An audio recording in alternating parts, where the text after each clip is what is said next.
एक बड़ा सवाल है, क्या आपने कभी सोचा है कि बारिश आते ही आखिर जो पेड़ है वो गिरने की खबरें इतनी ज़्यादा क्यों आने लग जाती है? क्या सिर्फ तेज़ बारिश पेड़ को गिराती है? अगर ऐसा है तो हर पेड़ क्यों नहीं गिरता? ये भी सवाल बड़ा लाजमी है। और क्या आपने ये कभी सोचा है कि जिस पेड़ के नीचे हम बारिश से बचने के लिए खड़े होते हैं, वही पेड़ कुछ सेकंड में जानलेवा कैसे साबित हो जाता है?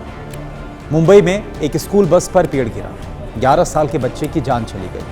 एक दूसरी घटना में मोटरसाइकिल से गुजर रहे युवक पर पेड़ की शाखा गिर गई और उसकी मौत हो गई। दिल्ली में भी मोटरसाइकिल पर पेड़ गिरने से एक व्यक्ति की जान जा चुकी है। तो आखिर इस समस्या क्या है, यह समझना बहुत जरूरी है। क्या पेड़ अचानक से कमजोर हो गए हैं, या फिर हमारे शहरों ने पेड़ों के लिए जमीन और जगह इतनी कम कर दी है कि उनका नेचुरल सपोर्ट ही कमजोर होता जा रहा है?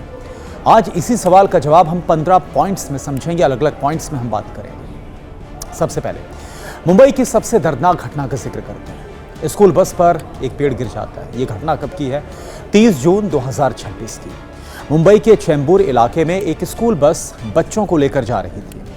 बस में 13 बच्चे सवार थे। तभी रोड संख्या 11 के पास एक बड़ा जो रोड साइड पीपल पेड़ था, वो अचानक से उखड़कर बस पर जाकर गिर गया। पेड़ बस के पिछले हिस्से पर गिरा और कई बच्चे अंदर फंस गए।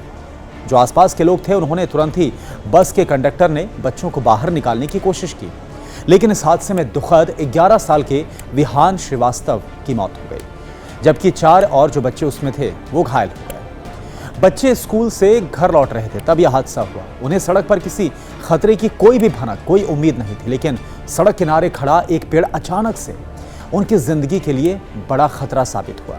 और इस घटना ने पूरे मुंबई में एक बड़ा सवाल खड़ा कर दिया। आखिर इतना बड़ा पेड़ अचानक गिरा क्यों? क्या वजह है?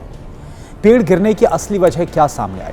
इस घटना की जांच के बाद बीएमसी की जो शुरुआती रिपोर्ट आई, इसमें एक बहुत ही महत्वपूर्ण बात सामने रखी गई। इस रिपोर्ट के अनुसार पेड़ के अंदर एक्सटेंसिव इंटरनल डीके, यानी कि बहुत बुरी तरह से वो जर्जर हो गया था, खराब हो गया था, और उसकी जो रोड साइड रूट्स हैं वो भी पूरी तरह से खराब हो गई थी, डैमेज हो गई थी। यानी पेड़ बाहर से तो खड़ा दिखाई दे रहा था, लेकिन अंदर से उसकी जो स्ट्रक्चरल स्ट्रेंथ है, जो मजबूती है, वो काफी हद तक कमजोर हो गई थी। और यही सबसे बड़ी समस्या है। पेड़ का कमजोर होना हमेशा बाहर से दिखाई नहीं देता। कई बार पेड़ हरा भरा दिखता है, उस पर पत्तियां होती हैं, शाखाएं भी सामान्य ही दिखाई देती हैं, लेकिन उसके अंदर डीके, यानी वो अंदर से खराब हो सकता है और जमीन के नीचे रूट्स डैमेज हो सकती हैं। फिर जब तेज बारिश और हवा आती है तो वो आखिरी धक्का साबित होता है।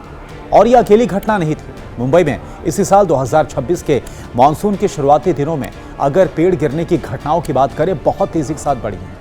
महज 1 से 6 जुलाई के बीच अगर बात करें तो मुंबई में करीब 1100 पेड़ गिरने की घटनाएं सामने आई। अब आप इसकी तुलना कीजिए, 2025 के पूरे मानसून सीजन में करीब 855 पेड़ गिरने की घटनाएं, इंसिडेंट दर्ज किए गए। इससे पहले 2024 में 653 और 2023 में 687, यानी कि 2026 में सिर्फ शुरुआती कुछ दिनों में ही यह आंकड़ा पिछले पूरे मानसून के आंकड़े से ऊपर चला गया। और 2026 में मुंबई में पेड़ गिरने की अलग अलग घटनाओं में कई लोगों की मौत भी सामने आई। मोटरसाइकिल से गुजर रहे युवक पर भी एक पेड़ की शाखा गिरी। अब इस दर्दनाक घटना के बारे में आपको बताते हैं। मुंबई के आर्य कॉलोनी में भारी बारिश के दौरान एक पेड़ की शाखा मोटरसाइकिल से गुजर रहे 18 साल के युवक पर गिर गई। उसे गंभीर चोटें आई और उसकी मौत हो गई। यानी खतरा सिर्फ तब नहीं था जब कोई व्यक्ति पेड़ के नीचे खड़ा हो। कई बार आप सड़क से गुजर रहे होते हैं और ऊपर से कोई कमजोर शाखा गिर सकती है। यही कारण है कि मानसून में जो सड़क किनारे पेड़ होते हैं, उनकी स्ट्रक्चरल सेफ्टी सिर्फ अब एक एनवायरमेंटल इशू नहीं रह गया, बल्कि ये पब्लिक सेफ्टी से जुड़ा हुआ मुद्दा भी बन गया है। मुंबई के पास मीरा भायंदर में भी मौत का मामला सामने आया। इसी मानसून में मुंबई मेट्रोपॉलिटन रीजन के पास मीरा भायंदर में भी एक दुखद घटना, जिसमें एक 35 साल के राहुल अशोक पाटिल, जो कि मोटरसाइकिल से जा रहे थे, भारी बारिश और तेज हवाओं के बीच एक नारियल का पेड़ उनकी मोटरसाइकिल पर गिर गया। उन्हें गंभीर चोटें आई और इलाज के दौरान उनकी मौत हो गई। यानी एक तरफ स्कूल बस में जा रहा बच्चा, दूसरी तरफ सड़क से गुजर रहा मोटरसाइकिल सवार। दोनों ही मामलों में कॉमन फैक्टर क्या था? समान बात क्या थी? रोड साइड ट्री, यानी कि जो सड़क किनारे पेड़ है, और एक्सट्रीम वेदर कंडीशन। दिल्ली में भी ऐसी घटना हुई है। जी हाँ, बात दिल्ली की कर रहे हैं। दिल्ली में भी मानसून और तूफान के दौरान पेड़ गिरने की घटनाएं सामने आई और इन घटनाओं में कई लोगों की जान भी जा चुकी है। 2025 की बात करते हैं 2025 में साउथ दिल्ली के कालकाजी इलाके में एक 50 साल के सुधीर कुमार जो कि मोटरसाइकिल से जा रहे थे, तभी एक नीम का पेड़ उनकी मोटरसाइकिल पर गिर गया और इस हादसे में उनकी मौत हो गई और उनकी बेटी इस हादसे में घायल हो गई। यानी मुंबई हो, दिल्ली हो या कोई भी दूसरा बड़ा शहर हो, समस्या का पैटर्न काफी हद तक एक समान दिखाई दे रहा है। लेकिन आखिर पेड़ गिरता क्यों है, अब ये सवाल है। जी हाँ, ये सबसे इंपॉर्टेंट सवाल, इस पर हम आ रहे हैं। क्या बारिश पेड़ को गिराती है? सीधे सीधे नहीं कहा जा सकता। बारिश और तेज हवा कई बार सिर्फ ट्रिगर का काम करती है। असल समस्या पेड़ की हेल्थ और उसके रूट सिस्टम में पहले से हो सकती है। इसे आप ऐसे समझिए, पेड़ का तना और जो उसकी ब्रांचेस हैं वो उसकी बिल्डिंग है और उसके रूट्स उसका फाउंडेशन है।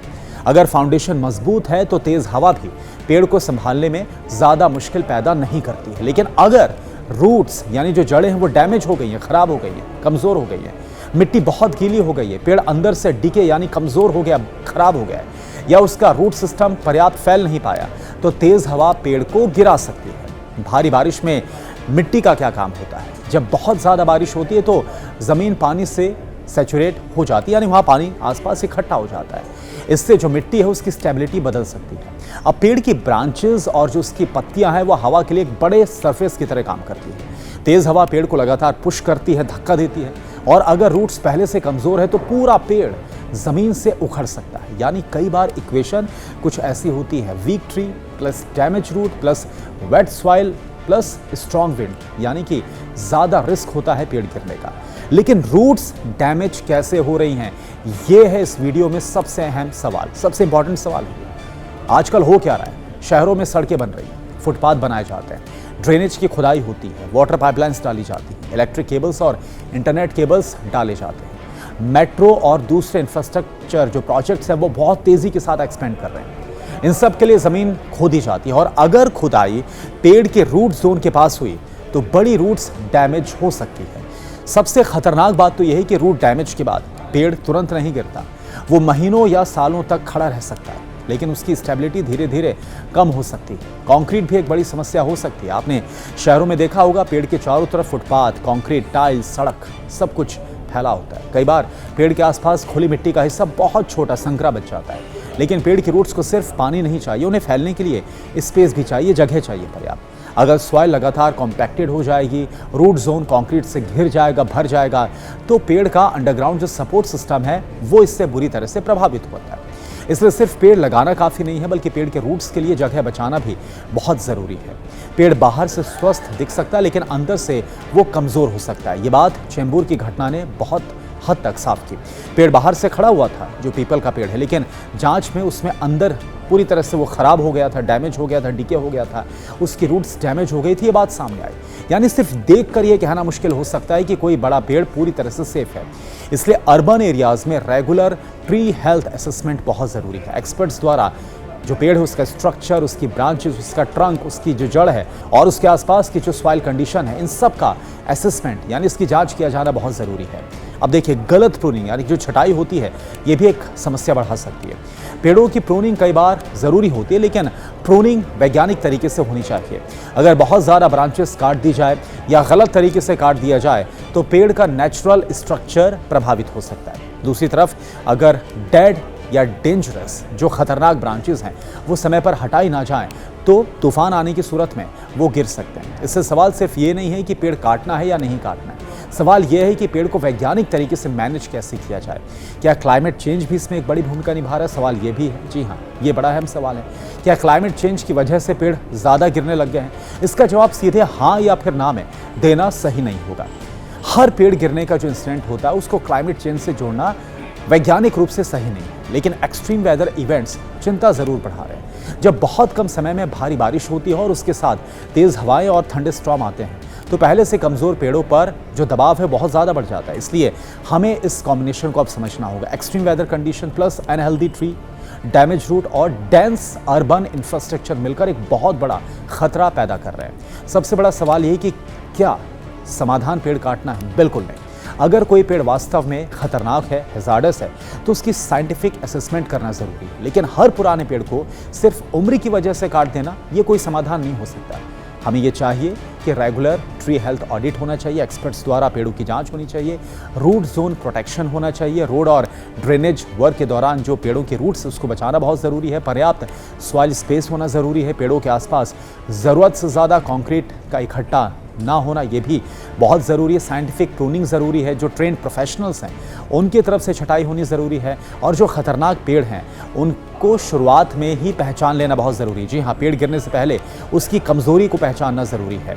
वेदर अलर्ट्स पर भी एक्शन लेना ज़रूरी है। तेज़ आंधी और तूफान के दौरान पेड़ों के नीचे खड़े होना या वहां पर वाहन रोकने से बचना चाहिए। और सबसे ज़रूरी सीख, मुंबई में स्कूल बस पर गिरा पेड़, आरे में मोटरसाइकिल राइडर की मौत, मीरा भायंदर में मोटरसाइकिल पर जो कोकोनट का जो नारियल का पेड़ गिरा, और दिल्ली में मोटरसाइकिल पर जो नीम का पेड़ गिरा, ये सभी घटनाएं हमें इस बात को समझाती है कि पेड़ अचानक से नहीं बल्कि कई बार धीरे धीरे कमज़ोर होते हैं। बारिश और तेज़ हवा उस कमज़ोरी को सामने ला देती है। इसलिए अगली बार बारिश हो तो सिर्फ ये मत सोचिए बारिश कितनी तेज़ है, ये भी सोचिए हमारे शहर के पेड़ कितने स्वस्थ हैं।